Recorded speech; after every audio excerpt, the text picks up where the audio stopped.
already mentioned some of this to you earlier. This book was initially published in 1990 under the title The Yoga of the Christ. I had sent the manuscript. Well, of course, the manuscript was prepared a couple of years before that. You have to send it. And so I had sent it to a few publishers in the USA. All of them had sent very official note. This does not fit into our publishing program. But two of the editors wrote me private letters saying they were absolutely moved and touched, but the people who are selling these books don't want to publish this here because it won't sell. Apparently, something I did not know, but a scholar of Christian studies told me, no non-Christian has ever written a commentary on John's Gospel. Can you believe this? 2,000 years old text. Nobody has ever written a commentary. I was very surprised by this. But in any case, my first mentor in the Guruji of teaching, Mrs. Welch, said she's American, but she said, oh, these American publishers, they don't really realize any good books. So she asked somebody in England. So it was actually published in England by Element Books. And they wanted to publish only a few, relatively small number, but soon they sold them all out, and then they had to publish more. 3 times they ended up. And ironically, within 1 month of its publication, I get a letter from a well-known French publisher. Can they publish this in French? And then within the next few months, it was translated into a dozen languages. So initially, nobody wanted to publish it. It completely surprises me. But another remark I wanted to make here is the Greek publisher, which also published it later, wrote me a letter in writing, I still have it, that if he uses the word yoga and Christ in the same title, the church will burn his publishing house down. Now, that was, of course, 1990, so that's about 34 years ago. Maybe the yoga has now become more acceptable or more popular, so maybe now the church won't burn his publishing house down. So he changed the title to something like Symbolism in the Gospel of John, or some such title. But that has been the situation in several languages. They changed that, they did not want to use the word yoga. It was used in German, in French, in Portuguese, in Spanish, but not in some other languages. Even in USA, they did not use the same title. They first of all published it under a title called Christ the Yogi, which completely surprised me. In fact, my son at that time was just finishing his law degree. He said, Dad, we should take them to court. Imagine taking a publishing house to court. But in any case, since I objected to this, they said when they sell out their present publication, then they change the title to Gospel of John in the Light of Indian Mysticism. I think that's what you have it there. That's right. But even then, they did not use the word yoga. But the publisher in India, Theosophical Publishing House, used the original title. So this is actually published in India, this title. In USA, it's under a different title. But it's the same book. Sorry. What's happening?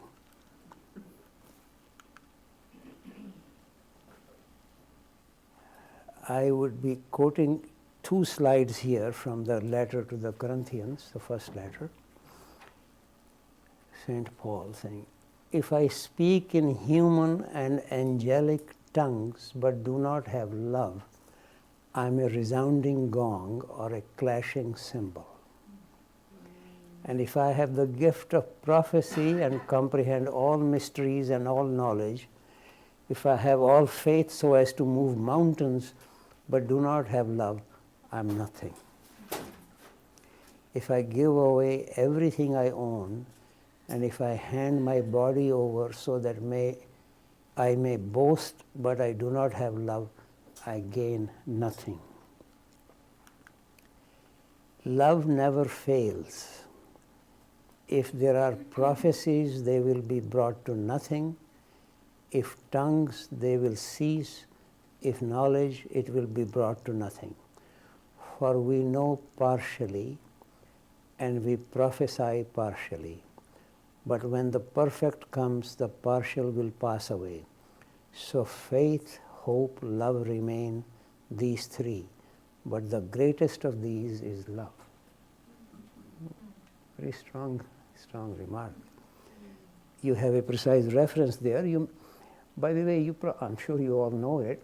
If you look at different translations, there are many different translations. The Protestant translations are usually different from Catholic translations, which might surprise you. But look at some other translations. Personally, for me, King James translation, which were the earliest English translations, are the most striking one. But there is a problem there. The word love is not used there. The word used there is charity. Now, the contemporary usage of the word charity in English does not convey anything to do with love. So it has a slightly different implication. This I had already quoted yesterday, but to remind you again, whoever is without love does not know God, for God is love. God is love, and whoever remains in love remains in God, and God in him. Again, a simple reminder, this is speaking about not merely a characteristic of God, but the very structure of God. This is from the Gospel of Philip, a non-canonical gospel. Faith, the word is pistis, is receiving, and love, the word which is used is agape. As I told you yesterday, that in Greek language, initially the word was eros, but it shifted to agape. Another word is sometimes used, philia. Agape is giving, love refuses nothing and takes nothing. It is the highest and vastest freedom. All exists through love. Another thing I want to remind you here, the word pistis is the same root as the word epistemology, which is to say theory of knowledge. Whenever a disciple actually says, Lord, I believe, they use the word pistis. What I'm reminding you is this: they see something, maybe something miraculous, and suddenly they see something true. So it's actually that so-called belief is coming from actual direct perception. But soon after they are unable to see the miracle, they no longer believe. So I'm reminding you that the what has become belief, I just believe something, it's actually arising from the same root as a direct perception to do with epistemology. You can look it up in the Greek language. Here is a remark of Gurdjieff. Love of consciousness evokes the same in response. Love of feeling evokes the opposite.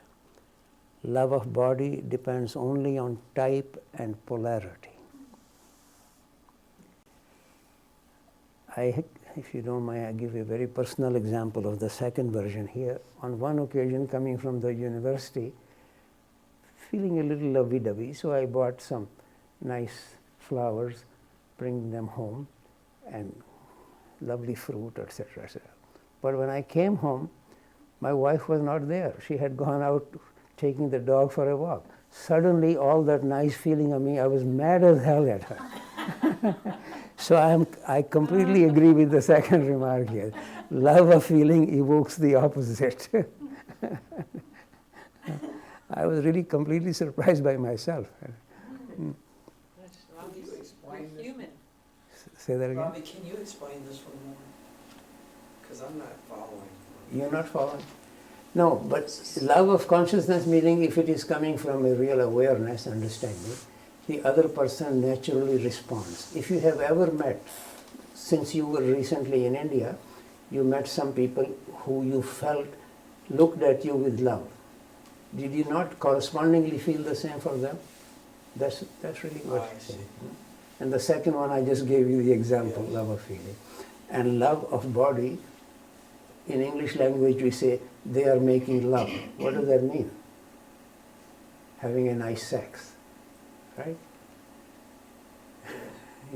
And he's saying that simply depends on type and polarity. You don't, as it were, have sex just with everybody. There are some people who you're drawn to and you're not drawn to the others. So I don't think it's so complicated.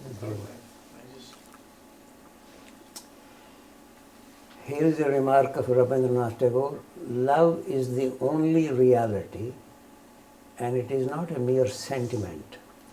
It is the ultimate truth that lies at the heart of creation. The second part, I should give you a little background for this. This was in 1977. I was at the Institute of Advanced Study, and at that time, Einstein's archives were at the Institute.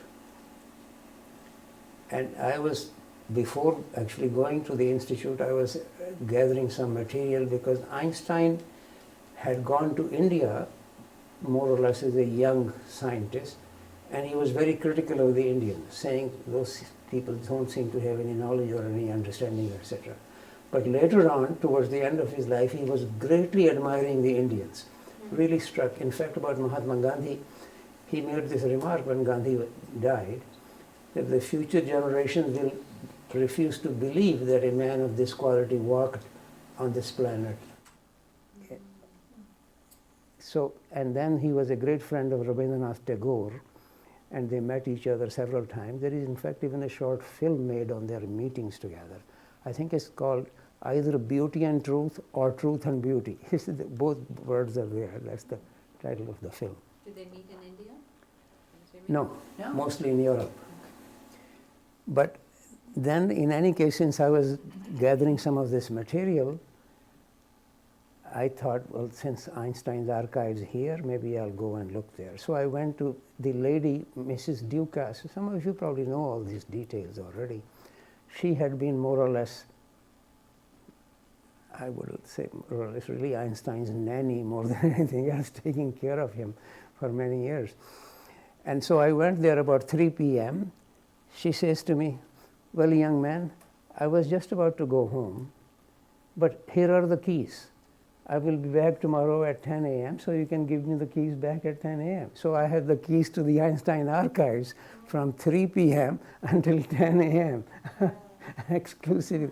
So first of all, I went there and I thought maybe I'll find some unpublished article in physics that might get me a Nobel Prize. So I quickly looked around but couldn't find anything.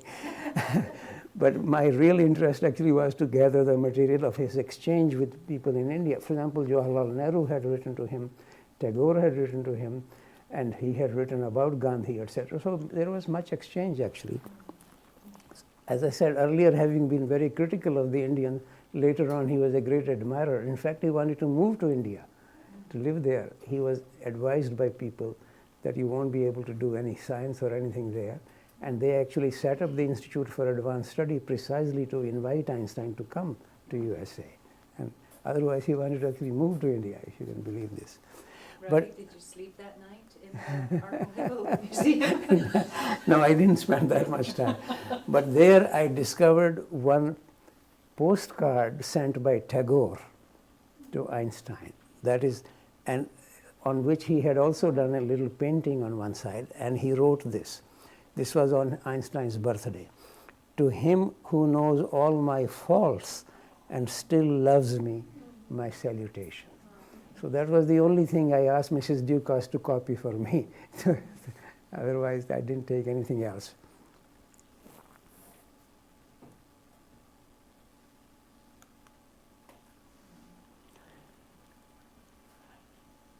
How on earth are you ever going to explain in terms of chemistry and physics so important a biological phenomenon as first love? This is Einstein's remark. And then he said, gravitation is not responsible for people falling in love.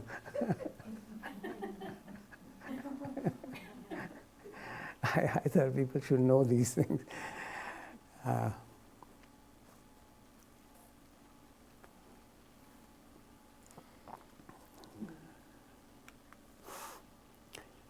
some remarks of J. Krishnamurti about love. The flowering of love is meditation.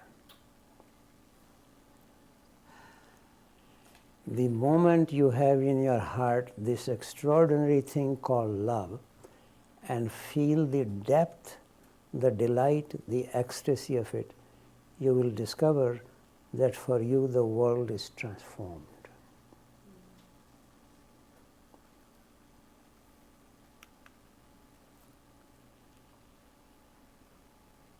And as I have earlier said also, that why is the incarnation of any of these great sages? If God has something to do with it, precisely because He so loved the world, even if it may end up being a sacrifice, but that He gave His only begotten Son. This is in John's Gospel. Then what is the call from the teachers, all the great teachers, in one way or the other? This particular remark I think I've quoted more than once. Unless you leave yourself behind, you cannot be a follower of mine. Here from different traditions. Ansari of Herat was a great Sufi teacher from the 16th century. Know that when you learn to lose yourself, you will reach the beloved. Actually, it's only, as far as I know, some aspects of the Sufi tradition and some aspects of the Krishna tradition use the word beloved for God. Other traditions don't seem to use that expression. So here is a remark again. Know that when you learn to lose yourself, you will reach the beloved. There is no other secret to be learned, and more than this is not known to me. And even Albert Einstein, here is a scientist. The true value of a human being is determined primarily by the measure and the sense in which he has attained liberation from the self.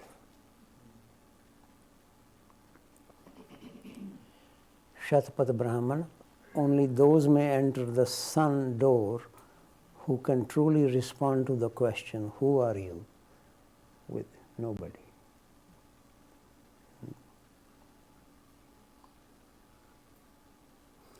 This is the reason you have heard me say that more than once, that to be on the way but out of the way. This is the requirement. And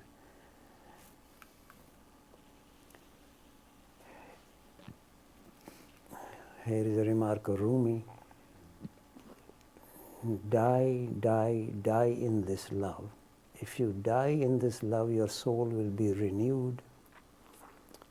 Die, die. If you die to the temporal, you will become eternal. Die, die, die to the din and the noise of mundane concerns. In the silence of love, you will find the spark of life. Ravi, can you go back one? It's just the Albert Einstein quote. Okay. Yeah, do feel free, by the way, because I sometimes just rush ahead, but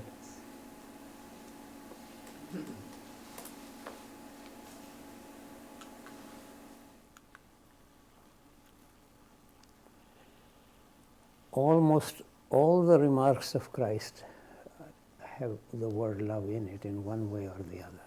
Here is one. You shall love the Lord your God with all your heart, with all your soul, and with all your mind. This is the greatest and the first commandment. The second is like it. You shall love your neighbor as yourself.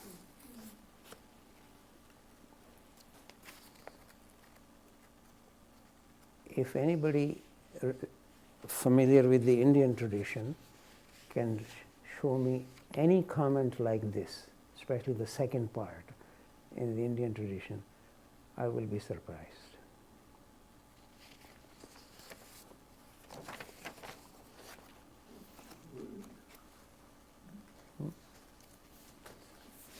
No, I say that partly because one needs to see every tradition gets stuck with something. In fact, my own teacher, Mrs. Welch, used to say that here in the Abrahamic tradition, we have got almost too occupied with taking care of the world, and we forget that my kingdom is not of this world, as Christ said. Whereas in India, they are too occupied with the kingdom is not of this world, and they forget about this world. Yeah. This is part of the tragedy, that one gets occupied with one level or the other, almost wholly. But how many evangelicals love their neighbors as themselves? Pardon?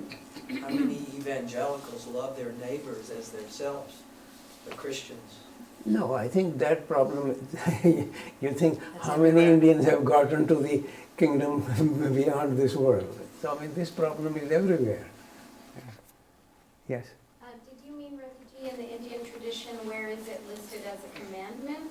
Because I find in the Indian tradition the concept of guest is God and treat your neighbor as you would yourself, as the love is expressed and extended towards everyone. You find it everywhere? I do. Maybe you'll bring some quotations to me sometimes. It'll be helpful to me.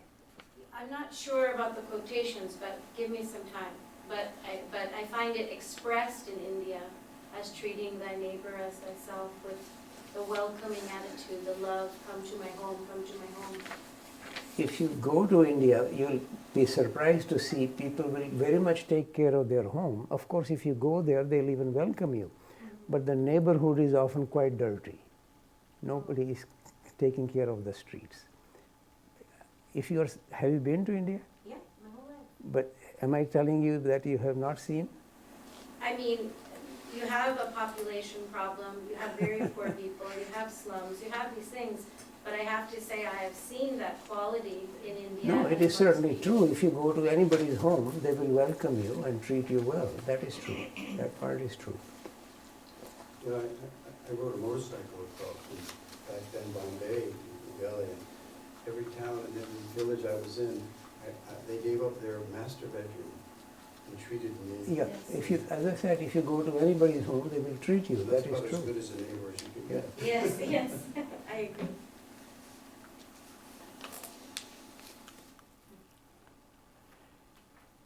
In Leviticus, you see this remark, thou shalt love thy neighbor as thyself. Rabbi Akiva, by the way, who was very highly regarded rabbi, but he was killed in the Roman Empire because he was teaching the Torah in the public, which was forbidden. Rabbi Akiva summed up the whole law in the saying, love thy neighbor as thyself. And we hear St. Paul saying, for all the law is fulfilled in one word, even in this, thou shalt love thy neighbor as thyself. As if the whole law is summed up in this.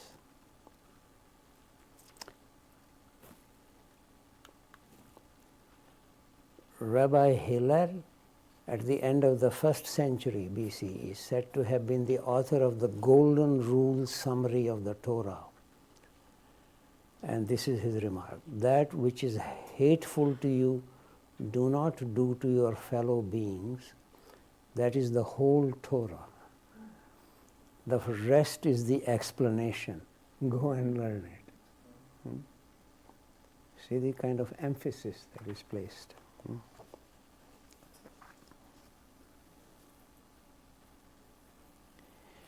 But basically, loving the divine is not really possible without loving all beings. This is a remark of Krishna. Whatever is born, moving or unmoving, is born from the union of the field and the knower of the field. I am the knower of the field in all fields. This is a very strongly emphasized remark in slightly different ways, that all there is Krishna. The Supreme Lord is seated equally in all beings, not perishing when they perish. One who sees this sees truly. One who sees the Lord equally present everywhere does not hurt the self by the self. Such a one attains to the supreme goal.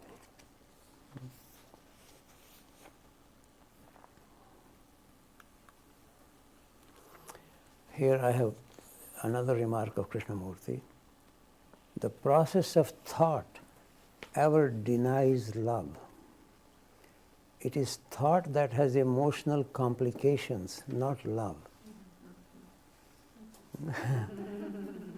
Thought is the greatest hindrance to love.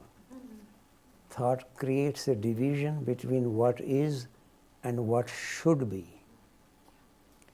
And on this division, morality is based. But neither the moral nor the immoral know love.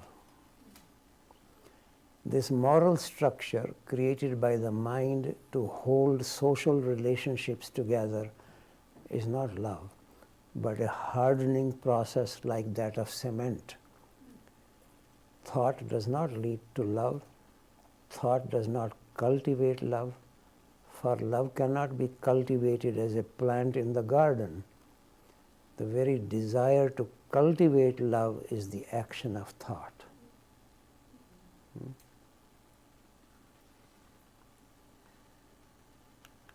He continues that one here. You will ask then, what is love? Love is a state of being in which thought is not. But the very definition of love is a process of thought, and so it is not love. This is one of the difficulties. Is to say anything about love is not love. We have to understand thought itself and not try to capture love by thought. The denial of thought does not bring about love.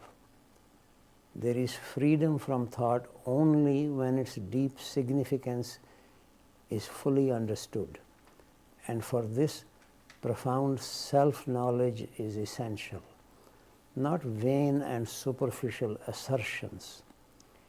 Meditation and not repetition, awareness and not definition, reveal the ways of thought. Without being aware and experiencing the ways of thought, love cannot be.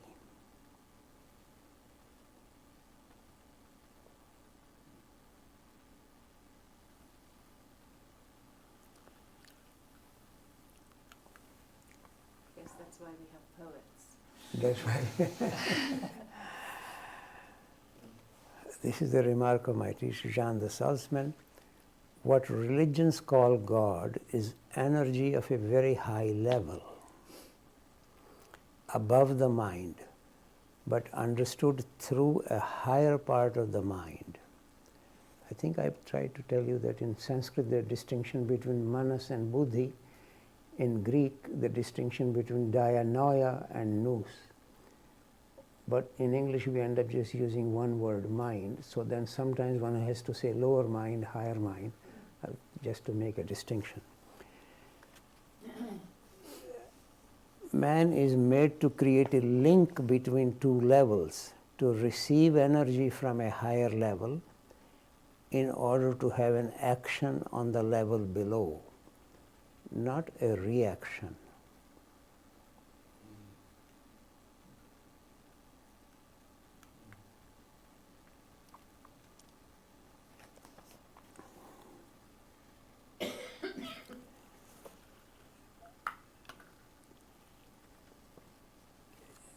The reason I am quoting these couple of remarks now here is because even within the Indian tradition, love often then gets associated, I'll speak about this next time in more detail, with bhakti. Bhakti is the word that is often gets translated as love. It really is closer to devotion, but also includes love. And then we have a whole strong emphasis in some teachers, particularly, for example, in Nanak or in Kabir or several other great teachers in India, where so that the love becomes the main focus of the spiritual teaching. Whereas generally in the whole of the Indian tradition, it's actually a subtle kind of knowledge, vivek or discernment, which is considered the height of the Indian tradition. So this is the reason I'm bringing that these are not opposed to each other here. Just let's have a little look here. In the Indian tradition, avidya, ignorance, is the cause of all the hindrances. to attaining kaivalya, which really means freedom without measure, as is implied in the Yoga Sutras. You can read that carefully there. Steady vision of discernment, viveka, is the way to overcome avidya. By practicing the limbs of yoga, impurity is destroyed and the radiance of jnana, sacred knowledge, leads to viveka. So here I'm trying to show you that in a certain way, one may imagine that these are two contradictory aspects. One is more focusing on viveka, which will be discernment, and the other is more focusing on love, which is really, in a way, considered free from any kind of knowledge or discernment. But this is certainly not the overall focus in the Indian tradition, which is why then Krishna says in the Bhagavad Gita, the knower of truth loves me ardently, and only through constant love can I be known and seen as I really am and entered into. So love and real knowledge are not separated, they are very much combined. And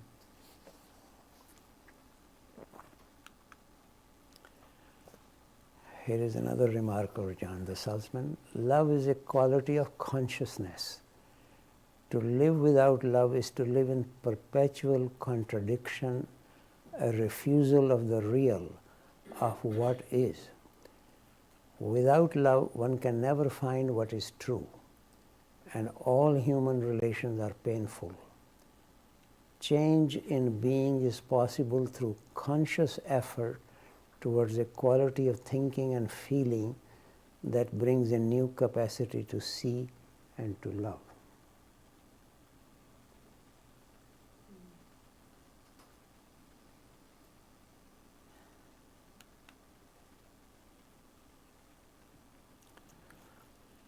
And then maintenance of love requires practice of forgiveness. You all know in the Lord's Prayer, for example, this remark, forgive our trespasses as we forgive those who trespass against us. I need to practice forgiveness by looking up to the Lord, looking inside myself, and then outward on those who have offended me. Mm-hmm. Not an easy, none of this is easy task. That's the trouble with all spiritual practices. The very energy of our real love is divine and is seeking itself. It is a particle of the divine in me which is seeking or loving the divine. In India, a song has become very popular. What strange game you are playing with me, O Lord. You are the one seated in my heart, and you're seeking yourself. This is it was actually in a film. It became a very popular song. You're seated in my heart and you're seeking yourself. And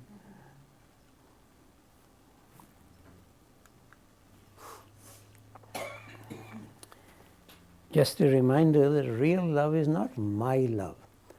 This is a corollary of the larger statement that life is not just my life. We can participate in the movement of life and in the whole large movement of love. God is love is something we do not know, but we can see that this whole universe is full of love. This vast current of energy also passes through me if I am available.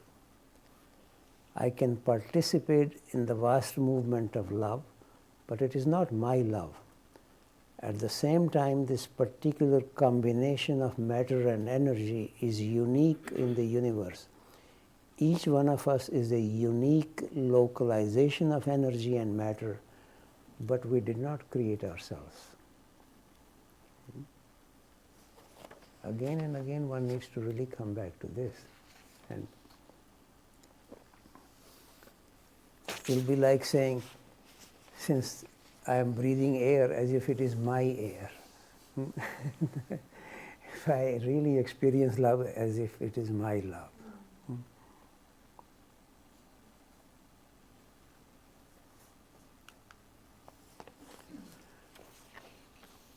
Another remark, we are not what we believe ourselves to be. I always say that I seek, but in reality I am sought. I do not know this enough.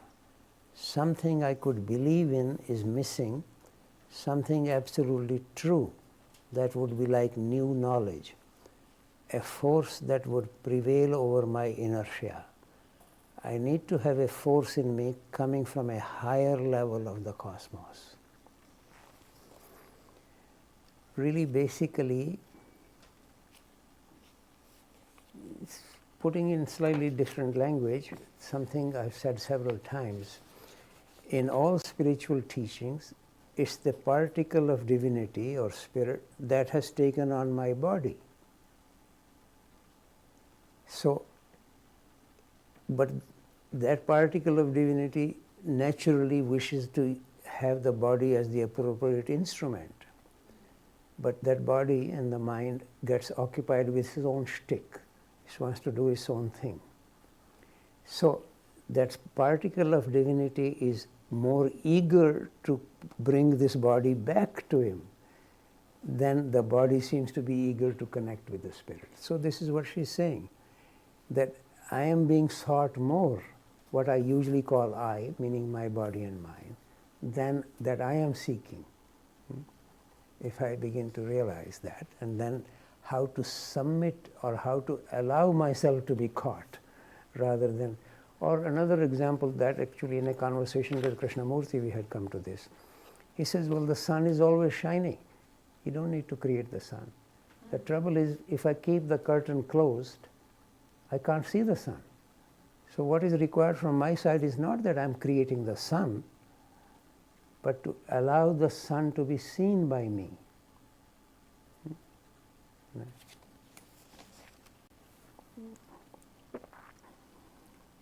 And therefore to try to remove whatever is hindering my seeing the sun, which may be the doors are closed or the curtain is drawn or I just got my eyes closed.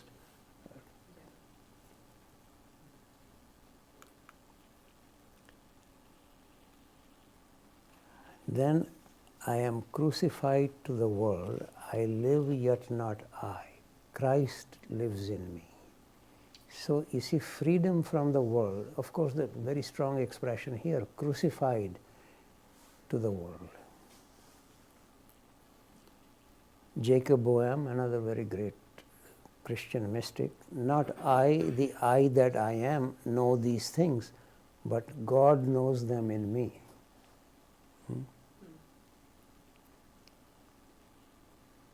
Similarly, if and when we are free of me, we could say in truth, I love, but not I.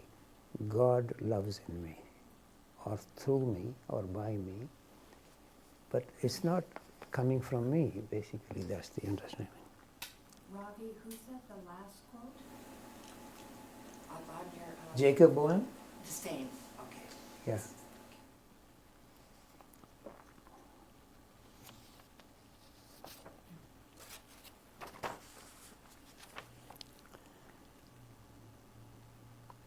Did you mean the last quote, the third one? Sorry. I think that's This you, one? isn't it? Third Hmm? one. You must have said that. Oh, I'm not understanding what you... Yeah. Oh, this last Last remark? sentence. Oh, that's my remark. Yeah. That's not from Jacob Boehme. But maybe I'm just imitating him a little bit. Here are a few other remarks that might interest you. St. Augustine, love is the beauty of the soul. And then Plato's remark, love is the joy of the good, the wonder of the wise, the amazement of the gods. The madness of love is the greatest of heaven's blessings.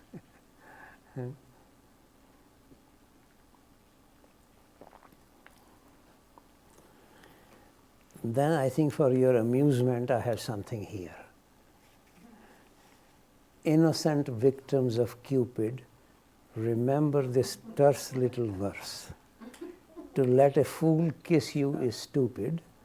To let a kiss fool you is worse.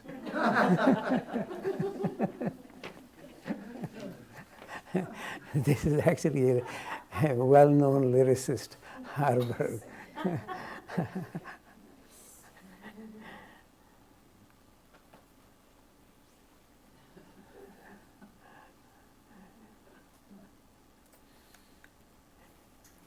Then, I think I mentioned this yesterday also, that of course the quality of the source is obviously important, but also the quality of the receivers. Here is the representation of the three magi in a church in a town called Autun, Autun, in France.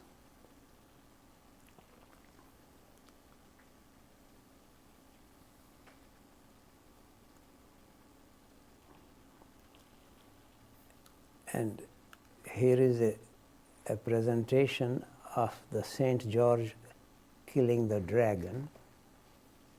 It's his own face. The earlier I had quoted to you, when you begin to see that I am my own enemy, something in me is interfering with my own search. And then he offers that head to Christ, who blesses him.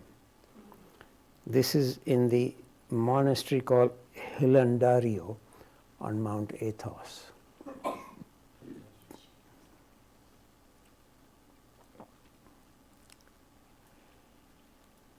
In fact, not tomorrow, but the day after, next Monday, we'll come back to this overall notion again because of the Song of Songs, which has, if you like, very kind of sexual expressions in it. And some people, for example, Martin Luther wanted the Song of Songs. It's also a Song of Solomon, so different labels. It's a whole small book in the Bible, in the Old Testament. And Martin Luther wanted this to be removed from the canonical Bible.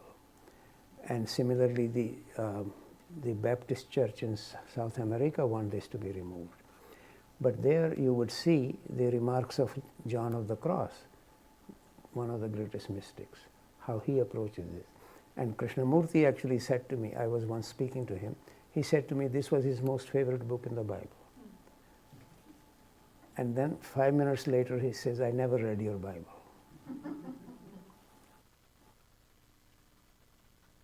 Use Krishnamurti for any kind of commitment to the same expression again and again. His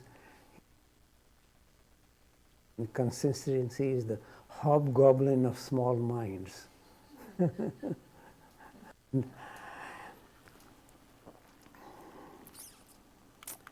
Then I have a suggestion for you people, if you wish to try it, or nobody is obliged to do any of this. There are many articles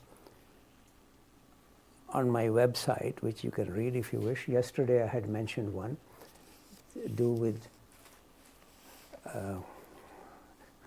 love as a cosmological force. And then this is another article called Healing the Soul, Truth, Love and God. This was a presentation I had made in a seminar actually invited by the Archbishop of the Eastern Orthodox Church. They don't call him Archbishop, what's the expression? Not Pope. Archbishop. No, it's slightly higher title than that. But in any case, they had organized the conference. Cardinal, she said. Cardinal? Maybe it'll come back to me later on. And of course, this is how my first book, written in 1971 on this theory of seismic headwaves. You can write to me if you have any questions to ask. What's the title of the book? Theory of Seismic Headwaves, published by the University of Toronto Press. Some of you may be amused by this. Maybe I should, if you don't mind. First of all, actually before that book was published, 2 years before that, I had published a paper in the Acoustical Journal of America without myself realizing that one of the consequences of the title of that paper was Propagation of Waves in Heterogeneous Media. Because before that, most of the work that was done was in homogeneous media. But the atmosphere is not homogeneous. As you can go up, similarly going into the ocean, it's not homogeneous. But I personally had simply done the theoretical work, but practically within 1 week, I'm receiving letters from navies in Russia, navies in USA, in New Zealand, in Australia, asking for more and more details for that paper. I was completely surprised. And then it just so happened that the person in charge of the Navy in Canada, a scientist, was also visiting us. So I asked him, how come the Canadian Navy doesn't seem to be interested in this? Every other Navy seems to be.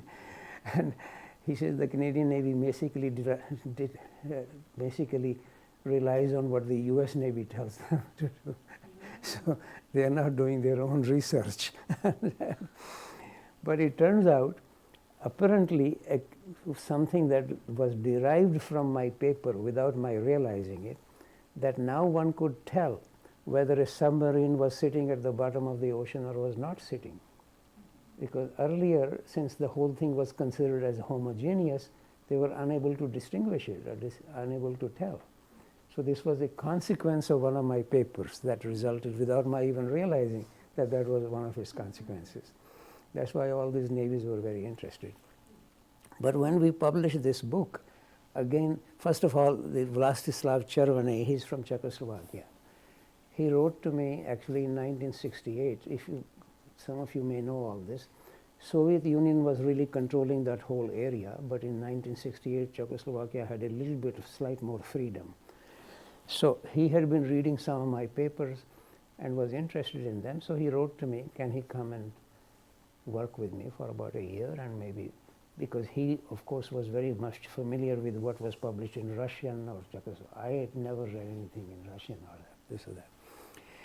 So at that time, this was soon after Sputnik had been launched by Russia. And you can well imagine, USA had gone totally crazy. Physics grants for anything you wanted to do in physics, so that even the Pentagon was giving grants for physics research. You will be absolutely surprised what was happening. So I had actually a grant from the Pentagon myself in the physics department. So easily we could find some money for this person to come here. The Pentagon would be happy for him to come. And so we were basically going to look at some things he had published, something I had published, and put them together, etc. But somehow, without our quiet intention, we ended up creating a whole new book, 300 pages, published later by the University of Toronto Press. In fact, because they were asking me some question about some papers in Russian, I did not know, so I decided to visit Czechoslovakia to visit. I describe in that book of mine, you'll be interested, because then FBI was very concerned because it was in the middle of the Cold War. Why was I going there? And I was on an Indian passport. They were going to send me back to India and not allow me to live in Canada. It was a whole very dangerous project. You can read this in this book. And in any case, what then turned out, some Russian scientists, first of all, this book was translated into Russian within 1 week of its publication, without giving us a single penny for all this. This is during the Cold War. And these Russian scientists concluded that based on what we had just shown, now a distinction can be made between whether the waves are coming from an earthquake or from an atomic bomb. Until that time, the US Senate will not pass the treaty, which was called the Strategic Limitations Arm Treaty or something like that. Which was, Salt. yeah, and it was finally, because of this publication, they actually approved that treaty in 1978. This was our contribution to world peace, without us realizing that this was one of the consequences of our book. So This book has since been, Scientific American wrote a whole article about this. It's been highly regarded, but that was practically my last publication in physics. I moved away from there. Okay, so I think either we can have a break now or we can have a few minutes exchange now here. I wonder if you could go back to the slide, die, die, die. I mean, By Rumi? Yeah, what I'm starting to understand is that these two areas that you're talking about, death and love, are very connected. Very much. And But it's a kind of an inner death they're talking about, not Yes. harakiri. I was thinking this morning, if I really wish to try to die to myself, this requires a lot of inner work to see what it is that needs to die at any moment. For example, I was just driving back from swimming this morning, and I was lost in thoughts about this, but then I noticed that I wasn't really paying attention to the road. And at this moment, I don't need to die to what's going on in the road, or I will literally die. But there's a coming into balance, I think, of what is required. So the forces in me being more balanced. Like what can die now? What really can die now at any moment? Or what needs to not die right now? Basically, really, this kind of expression is used by Christ as well. And actually, when I quoted earlier from the Gospel of Matthew, unless you leave yourself behind, in other canonical gospel it is sometimes more strongly expressed, unless you die to yourself, or sometimes even die to the world. That's another way it gets expressed. Basically, at least in my understanding, it really is freedom from my self-occupation with me. Whatever I'm doing, is it basically because I'm going to get more prestige or more money or a better prize, or I need to do something which I regard to be a requirement for assisting the world in one way or whatever. So dying to oneself is really freedom from this kind of attachment. It's not, obviously, we are not speaking about getting rid of myself, because I am in a way the instrument with which anything can be done. When I say I, by which I really mean my body or my mind, it's the instrument. So it's not that I need to get rid of the instrument, but the instrument has its own desires and fears. Some time ago, I think I had quoted from Plotinus, my favorite Greek philosopher, that our soul, he says, is amphibious in character. It can sink completely into matter, or it can soar into the one. So that particle of the spirit that has taken on my body and mind can be wholly absorbed by my bodily needs or desires or fears, which almost always end up being, as is probably more clearly shown in the stories related with the temptation of the Buddha by Mara, namely pleasure usually gets represented through sex. So Mara sends his own daughters to seduce him, and then that doesn't work, so he says, I will turn this mountain into a mountain of gold. So money or wealth is the other thing. Then that doesn't work, then he says, I will give you sovereignty over the whole world. So power, wealth, pleasure, these seem to be the desires of the body. The other side is fear. So then Mara sends his armies to try to kill him. So fear and desire, in fact, in the Buddhist literature, it gets emphasized much more frequently than anywhere else. Be free of fear and desire. Those are the very expressions they use again and again. And so freedom from me is not to be against me, because that me is meant to be the instrument, but how to be free of this freedom from fear and desire. That's my understanding. So similarly, I had earlier quoted the great Sufi saying, if you die before you die, you not die when you die. So again there, that's obviously, it's not a question of committing suicide. It's more a question of being free of me. Then something more lives truly or eternally. Then you do not die when you die. Or yesterday I had shown that my exchange with Krishnamurti, in which he said more or less exactly the same. If you become free now of all your attachment to your possessions, to your knowledge, etc., then you may know what happens after death. Maybe nothing survives, maybe many things survive, but you cannot know unless you become free of what you know. So it's really, in a way, dying to my knowledge also. That's part of it. It's like the youthful St. Francis Hmm? is by self-forgetting that you find. Yeah, in It's by sense. dying that you That's right. Self-forgetting would be another way of saying. Sometimes it gets expressed dying to the world, which is what the impression one has more gets here by Rumi. Dying to the world, or self-dying, or dying to oneself. Many different ways of saying it. Freedom from oneself.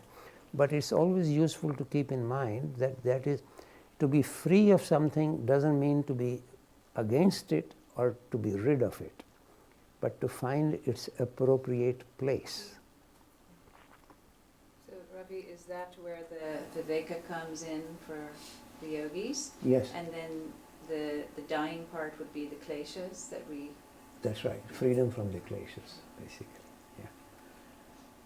Okay. We back up to the romance kiss to The lyricist. You like that? Yes.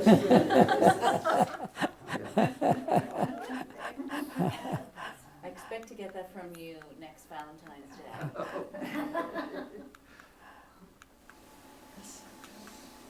Here it is. Here. That's a good note. I thought you people would like it, that's why I brought it here. I wanted to ask you if you might describe to us a little bit the transition from being a scientist and a physicist to devoting yourself to these religions. It's not a normal, everyday path, and I was just curious about it. Well, I think many of you probably already know this, or I've said this many times. Especially in India, immediately after independence, remember India became independent in 1947, and I graduated from school in 1954, not that many years after. There was a very strong emphasis in India. In a way it still is, but at that time even more strongly, that if you are a good student, you should go into engineering or technology, or then maybe science, then medicine. Obviously, if you studied history or philosophy, that meant you were a bad student. That was just obvious. So that was very strong impression. In fact, then at that time, one institute was started in 1952, based more or less based on MIT. It was called IIT, Indian Institute of Technology. Now they have about a dozen IITs, but at that time it was only one. So nobody was asking especially or pressuring me to go there, but it would have been considered just strange if I didn't go there. So I ended up going there, did a BSc and a Master of Technology, but somehow that was not my general call from inside. But it's not that anybody was forcing me to study engineering, but after I finished, I kept asking, especially one of the professors there. I was also, I should make this slight footnote if you don't mind. I was really very anti-religious, because in 1947, when India became independent, there was so much warfare between the Muslims and the Hindus, and the town where I was living at that time, a very small town called Sunam, from the veranda, I was 9 years old, so from the veranda, I was not participating in this warfare, but I could see, just looking from the veranda, a man piercing with a spear a pregnant woman, killing her and the baby, not yet born, dead. I was so anti-religion, I couldn't possibly, the very notion of, on the other hand, the closest friend of my father was a lawyer, and was another lawyer, Jamil Hussain, a Muslim, was his closest friend. But because of this partition, he moved away to Pakistan, etc. So this whole division, but later on, particularly when I was about 16 or so years old, I was very struck by many remarks of Vivekananda, who actually says that what goes on in the temples, etc., is all very superficial level of religion. So he actually very much speaks about trying to relate with something real. So I would often raise this kind of question even with my professors in the IIT, that why are we just spending all our energy in this rather than connecting with the truth? So whenever I raise this question, especially one of the professors, for him, what I was calling truth, he would call God. I was actually a little surprised by this, because from my point of view, God was so much related with religion, so God was just terrible. I was not interested in God. But after listening to him several times, I decided to at least not get so occupied with my adversity to the word God. But then I thought maybe physics, which is really all science is based on physics. I think you probably heard me say that, whether it's geology or biology or psychology, doesn't matter what. Anything scientific is ultimately based on physics. So I thought maybe physics would have a more relationship with reality rather than technology would have it. And so don't take this as if I'm advertising myself, but I guess I have been considered a smart student. I had a fellowship from MIT, a fellowship from Caltech, and a scholarship from Canada called Commonwealth Scholarship, blah, blah. So I finally chose the one for Canada simply because they also covered my travel expenses. MIT didn't cover my travel expenses. That was my main reason to choose the Commonwealth Scholarship. So then I studied physics, but I used to also go and sit in the philosophy department, just classes there, just as an auditor. And on one occasion, the professor said, "It seems to me that you seem to be much more interested in philosophy than most of the students here. Why don't you do a PhD in philosophy?"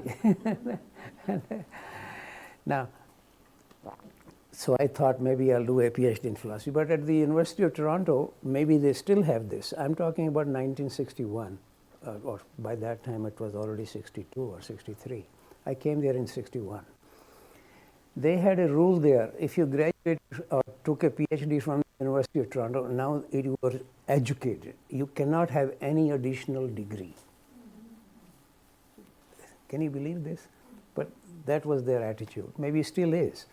So they said if I want to do an MA in or something in philosophy, I have to first of all do that before doing PhD in physics. Now that would have delayed everything, so I didn't do MA in philosophy. I went back to India to serve Mother India. I was feeling that India needed some help. Spent almost, now meanwhile I was also married to a person of Canadian citizen who had actually been in India, had worked with the Krishnamurti school in India, had taught there. She actually knew a hell of a lot more about Krishnamurti than I did. She had even gone for a walk with Krishnamurti earlier. I had never even heard of his name until then. And if you probably all know, until 1975, no Krishnamurti books were published. There was all kinds of rigmarole, but there is a whole reasoning behind that. I don't want to go into too many details. But in any case, so we went to India, spent a year looking for a job, or at least a reasonable job from my point of view. Meanwhile, I'm getting 3 job offers from Canada, because Canada doesn't have many people. It has a very large country, second largest country in the world, but people are, and especially in 1961, there have been very few people doing PhD in physics. Even now, very few people doing PhD in physics. So I had job offers from Canada, but no particularly good job in India, so we then decided to come to Canada as in the Department of Physics at Dalhousie University in Halifax. But meanwhile, because of my interest in philosophy, while I'm teaching physics on the side, I did an MA in philosophy. Nobody believes any of this. I had a postdoctoral fellowship in physics at the University of Toronto, later a postdoctoral fellowship in philosophy at Princeton, later on a postdoctoral fellowship in religion at Columbia University. That's my educational background. But I have only 3 masters: Master of Technology, Master of Science, Master of Art. Only 1 PhD. So, but postdoctoral fellowship, if you did a PhD in physics, everybody thought you were a smarty ass. It was somehow, people don't realize the very strong attitude. Isn't that true in the university? So, but this is just, but personally for me, physics, even at the very fundamental level, is not revealing to you why I am born. What is the purpose of my existence? Science has become almost wholly occupied with external knowledge. Whereas from the spiritual point of view, real search is internal. Not whether there are 2 trillion galaxies, there could be just 3 trillion or just 1 will do. What difference does it make to my life? From a spiritual point of view, it's the very whole E-Day fix is how to assess the quality of one's life.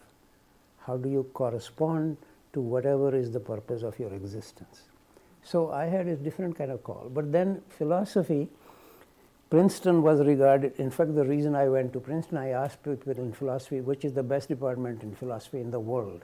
They said Princeton. That's why I went there. I could have gone anywhere, wherever they had the best department. This was the irony of the situation. So at Princeton in the philosophy department,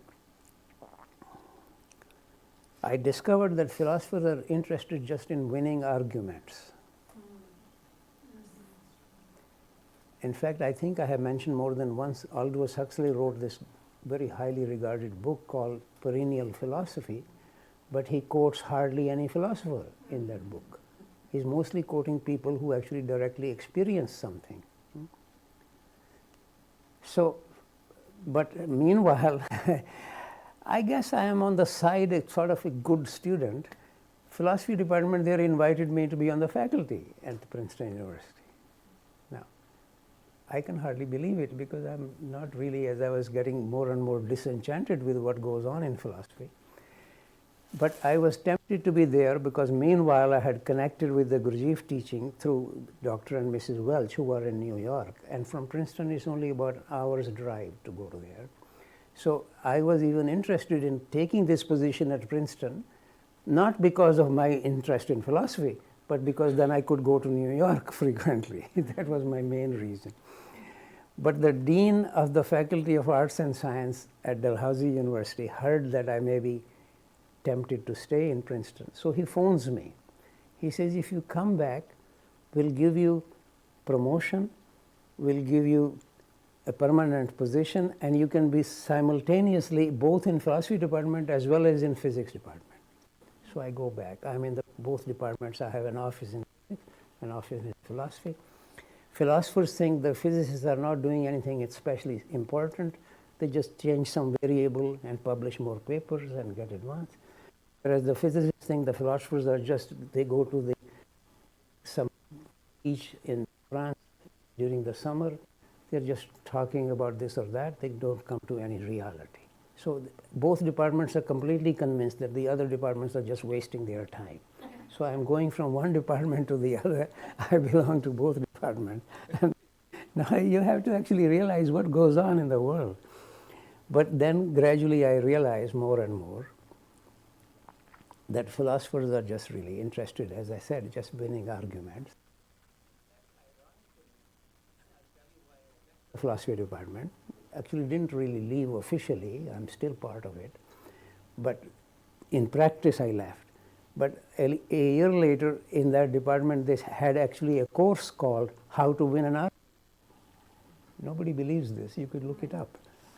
It's the title of a course, How to Win an Argument, which just goes to show. But meanwhile, somehow our university decided to start a department of religion. because in that area there was no department of religion. And so a little committee was set up to find the chairman. And since people knew that I have some interest in religion and also in physics, so I was also a member of this little committee. They made me the chairman of this committee. So I decided, the chairman of this selection committee, write various well-known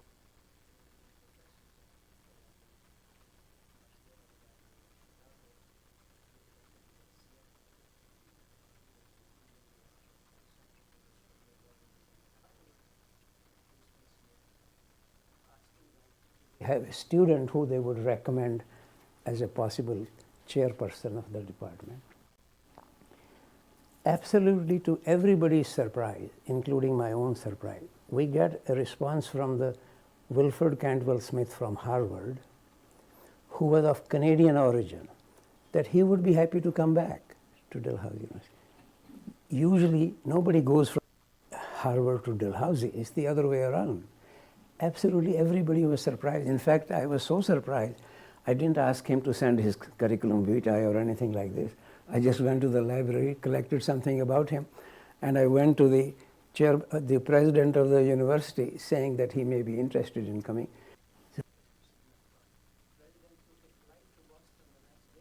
Invite him to come, because we were absolutely surprised that this person who is the founding director for the Center of the Study for World Religions at Harvard wishes to come back to Canada. It was Canada more interested, not Dalhousie, but Dalhousie was starting a department, so that was his.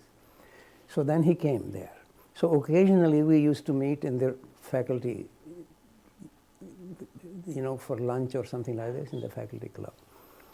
On one occasion, completely to my surprise, he said that, I'm teaching a course on Indian religions. In the first term, he used to teach about Hinduism, Buddhism, Islam. Islam has been in India for more than 1,000 years. People often don't realize this.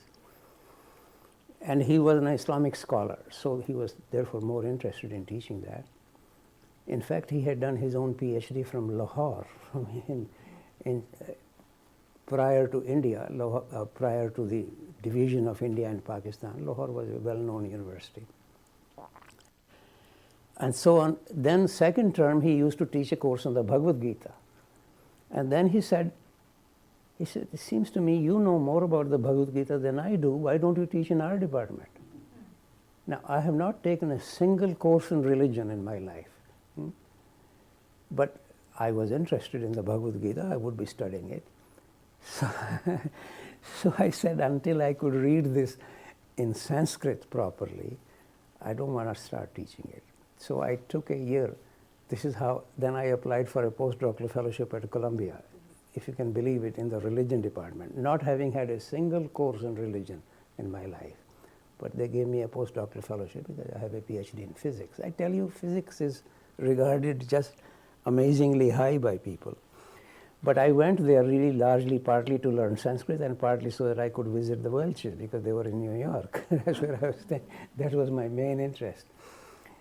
But some of you may know Barbara Stoller Miller, well-known scholar, has translated many books from Sanskrit to English, including the Bhagavad Gita, etc. So I was actually studying with her. Maybe just to add another side note here, later on, this was 1978, later on, I was still trying to study Sanskrit from a well-known scholar, Pandit in Varanasi. Somehow his wife thought, I looked young. She did not know that I was married or not. She thought I may be a good candidate for one of her nieces, so she was always very nice to me, giving me biscuits afterwards, to tea, etc. So on one occasion, somehow it came out of her, without her meaning, that after he taught me a lesson, this Pandit would go purify himself in the Bhagavad Gita, in the Ganga. I was completely surprised. I said, am I so corrupt? Why would he have to do this? But gradually she told me, partly because I had gone across the ocean. In India it's called going across Kala Pani, black waters. Secondly, that I had started learning Sanskrit from a woman. That was something against me. Thirdly, that she was of Jewish origin, not of even Hindu origin. Can you believe this? So obviously this Pandit was being corrupted by my presence there. He had to go purify himself every time he gave me a lesson. That was the last time I went to study with him. I left Varanasi, went back. I'm just telling you what goes on in history of life here. So in any case, then when I came back, now I was officially, of course, I was still in physics and philosophy. Now I was added also to religion. But I was no longer teaching in philosophy. I was teaching in physics and in religion department. What else can I tell you? But then I gradually also discovered most professors of religion are not religious. To everything that I'm saying, there are exceptions. There are philosophers who are actually interested in something direct perception. Similarly, there are professors of religion. In fact, this Wilford Cantwell Smith is one of those examples. Houston Smith is another one. And I became actually very good friends with both of these people. And so, to everything I'm saying, there are exceptions, but in general, professors of religion are not at all religious in any sense. They just keep arguing whether St. Patrick was left-handed or right-handed. They write articles. You probably know all these articles. I can send you many copies of that if you like. No, it's absolutely amazing what goes on in the name of religion or in the name of scholarship. So I was getting more and more disillusioned with what goes on in any university anywhere. But on the other hand, I was being invited very often here or there, especially by the Theosophical Society. Actually, I have given courses in talks in New Zealand, in Australia, in Netherlands, and USA, India, many places. Joy Mills actually said to me when she became the president of the Australian TS that she is going to have the first talk by me during her presidency and the last talk by me in her presidency. And she actually kept her promise. Similarly, the person who was president of US TSA, I keep getting even people's names forgetting, a gentleman who also... Tim Boyd? No, much before that. This was many years ago. John Elgio? John Elgio, yeah. He said the same to me, that the first talk in his presidency has to be by me and the last talk also by me. Now, so because I was traveling so much, I decided to retire from my teaching 23 years ago. So that has been, I'm still, then of course they made me professor emeritus there because they're very keen for me to be there, but I don't actually go to the university very much. So, does that answer your question? Could you comment on Armstrong and Plotinus, your association with Armstrong? Hilary Armstrong is very highly regarded English scholar from England. Until about, I'm not entirely sure about these years, but probably until about 1965 or so, or maybe 1970 possibly, professors in England would retire at the age of 60, whereas in USA and Canada till 65. So many of these well-known scholars in England who still wanted to continue their work after they retire, they were very happy to be either in USA or in Canada, so they could still work for 5 years. Hilary Armstrong is highly regarded scholar, particularly of studies of Plotinus. All the translations in English of the writings of Plotinus are done by him. So he somehow, I have no idea why, the department, we had a department of, in our university, Department of Classical Studies or something like this. So they had invited him as a professor. So he was there at Dalhousie University. And of course, in the faculty club, we'll meet each other occasionally. And there has been a long-standing, slightly underground kind of notion that Pythagoras and Plato and Socrates had been influenced by the teachings from India, particularly by some of the Buddhist writings even more so. So I asked him if that was true, because he was a scholar in that whole area. And first of all, he was mad as hell at me. He had published a paper in the year I was born, in 1938, which according to him had completely shown that these people had learned nothing from India. So I said, well, if he had published this paper, I looked at this paper of his and I brought some questions. So again, but gradually he began to be a little bit more sympathetic with me. By the way, I should tell you, a few years later, he was more or less, he was actually living in a house, one of our own houses, renting from us. And he was more or less like the grandfather for my children. He became very close to us in a family. But initially he was annoyed as hell with me even raising this question. But gradually he softened a little. Then he said, well, why don't, he says, common kind of ideas can arise everywhere.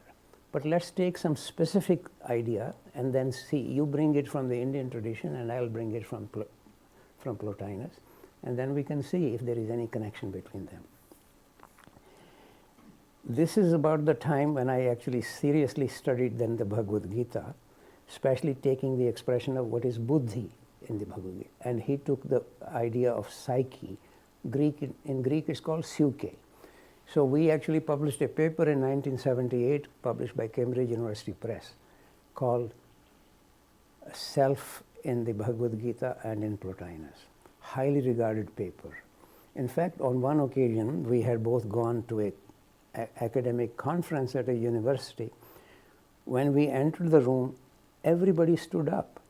You can be sure, not because of me, because he was so highly regarded. I have never seen all the faculty standing up to really appreciate somebody coming in.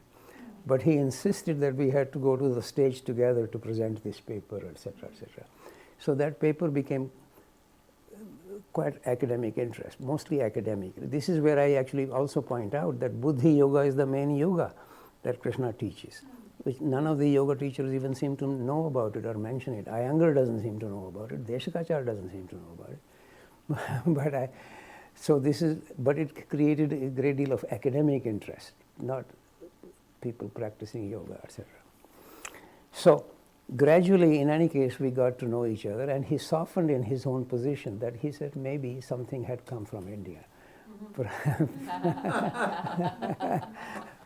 But he still wasn't wholly willing to admit this. So that has been the kind of, but he was asking me to say something about Plotinus, at least in my understanding or in my judgment, I think is one of the greatest philosophers, not only from the Greek philosophy, but worldwide. He was not only a scholar, but he was also a practitioner. He actually experienced what he wrote. This is the fundamental difference. Just to remind, slightly incidentally, I was just standing next to Krishnamurti somewhere. So I said to him, "Sir, what do you think of this?" And this is response from Krishnamurti. The speaker doesn't think. He just looks. That is certainly the fundamental difference. Scholars are just thinking.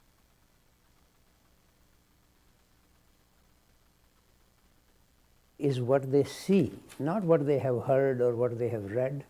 Sometimes it may also be written somewhere. They may have read it, so they're not against that. But they say what they see. That is almost really what makes the distinction between a sage and a, Do they also say what they feel, or what? I think I tried earlier to say no serious seeing is possible without an experience of love. Love is what brings the real seeing. If I want to look at you just with ordinary eyes, that is not going to ever lead to real seeing of you. So feeling is almost a part and parcel of this. Not any kind of feeling, not hatred, not anger. Sure. So the word feeling itself needs to be understood slightly differently, not the usual kind of emotions. So like in the street slang, we like to say, between the scholar and the experiential, nice recipe, but now cut in a slice. Yes. That's good. So Plotinus, but here another thing might interest you people. Actually, even his own biographer, whose name is Porphyry, by the way, actually says with some surprise that Plotinus would sometimes will be in this exalted state for many minutes.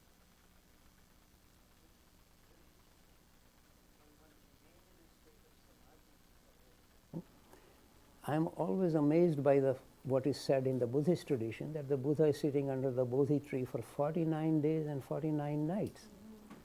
Here, Porphyry, who at least I said is one of the best philosophers that I know anything about, his own biographer actually is slightly surprised that he can be in that state for many minutes at a time.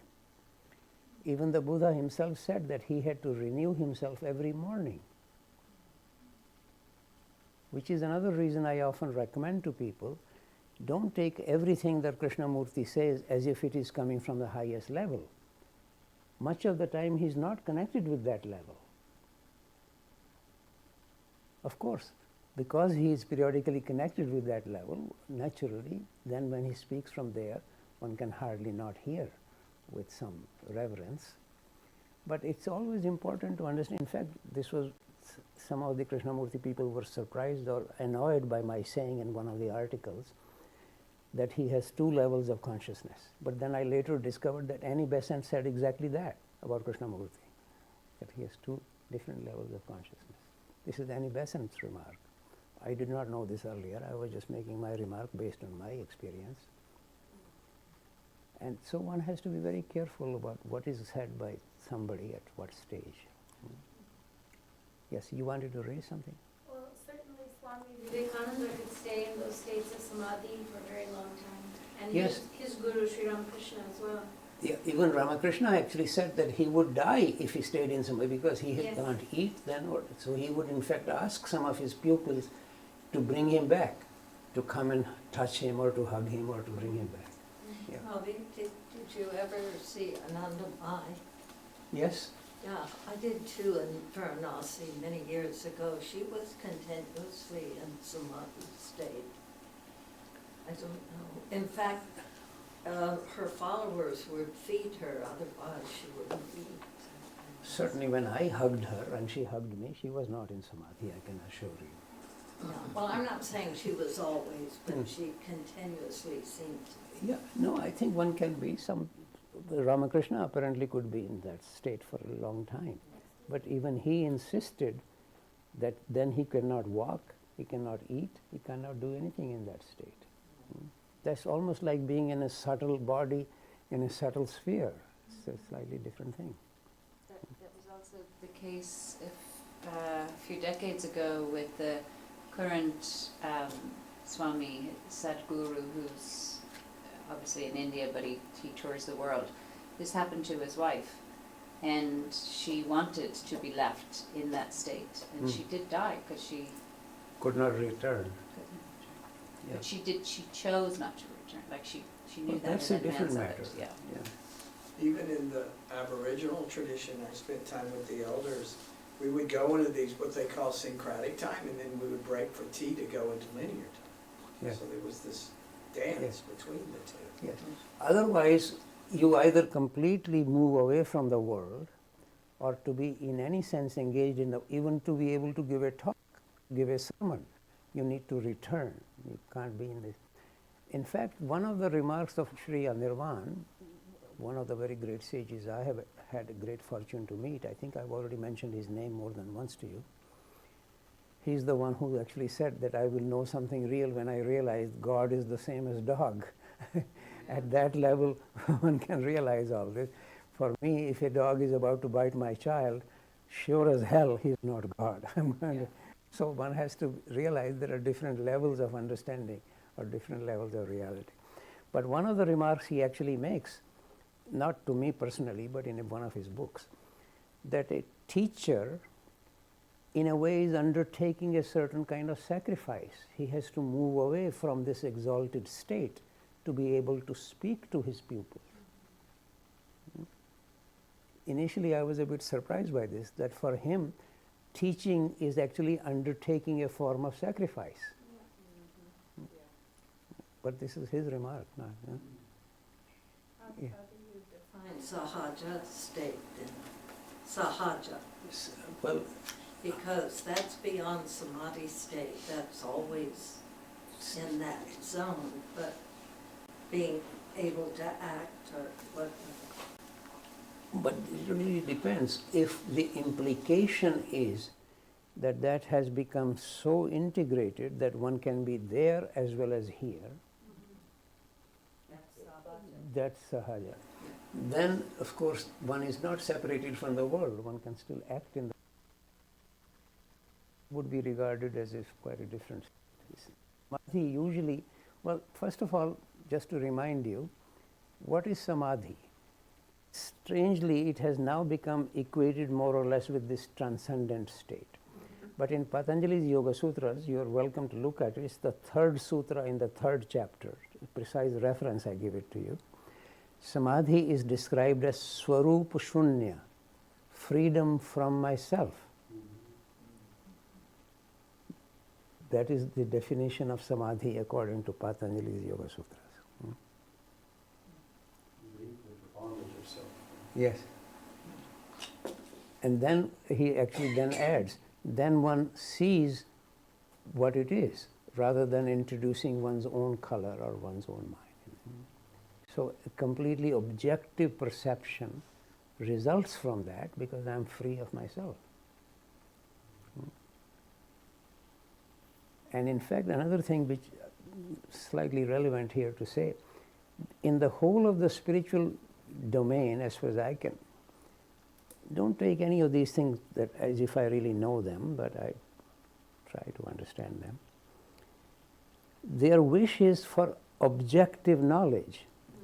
Science, in fact, Immanuel Kant, a very well-known philosopher from Germany, at the end of the 18th century, in fact, he has a very famous book called Critique of Pure Reason, where he actually concludes that scientific knowledge can never be objective, simply because the object introduces something, but the mind introduces something. So if somebody on another planet or another galaxy was looking at the same thing, they would look at it differently. So according to him, scientific knowledge is not objective, but the grandeur of science is that it is intersubjective. Somebody at Cambridge proposes an idea, somebody at Harvard can try it and see if it works or doesn't work. So it is intersubjective because the subject is still there. Whereas in the spiritual realm, the call is for objective knowledge. The subject is out. Freedom from myself. So it's a very large call. Robin, you talk about in your past lectures about, and I always think about this, is continually refining your lens of perception. So as the lens of perception gets clearer and there's less color on top of it, it seems like that would allow you to move back and forth more easily, because then you're less stuck in your stuff. Does that make sense? Back and forth more easily, but depends at which level or which realm. If you think of completely the subtle realm, in which, let us say, whatever we understand by the Buddha being enlightened, he's obviously not dead. He's in some other subtle realm. Now, so if we are talking about that kind of realm, so can I be simultaneously there as well as here? I'm not so sure. But what you seem to be saying is, if I have a slight more clarity about something, I can certainly stay there. And then if I have to engage with somebody, even have to fight with somebody, I can fight with it. In fact, in the Bhagavad Gita, this is one of the Bhagavad Gita is a completely a unique text in the whole of the Indian tradition, because there is absolutely no suggestion that one should get rid of the action in the world. After all, he's asking Arjuna to fight, to engage in the world, but at the same time to also be aware that to remain as an eternal witness.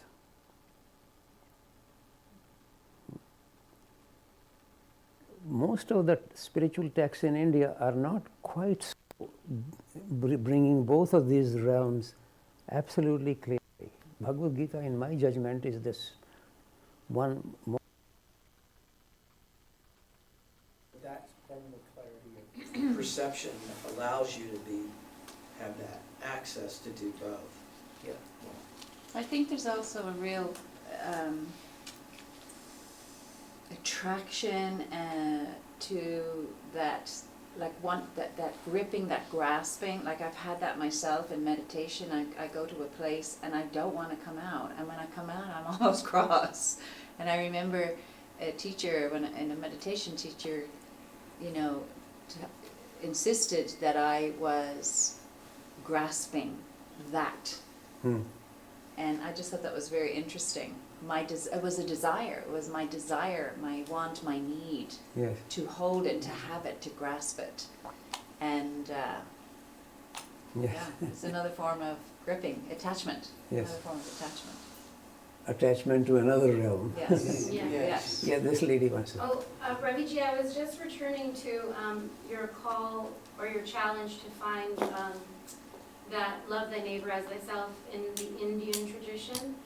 And I was thinking about what Krishna says in the Bhagavad Gita, to love all creatures. Yes. So I can't quite quote to you the as thyself part, but wouldn't you say that call of Krishna in the Bhagavad Gita is somehow more expansive, and the breadth of which is more expansive, to love all living beings, actually animate and inanimate, rocks, and to love all of creation?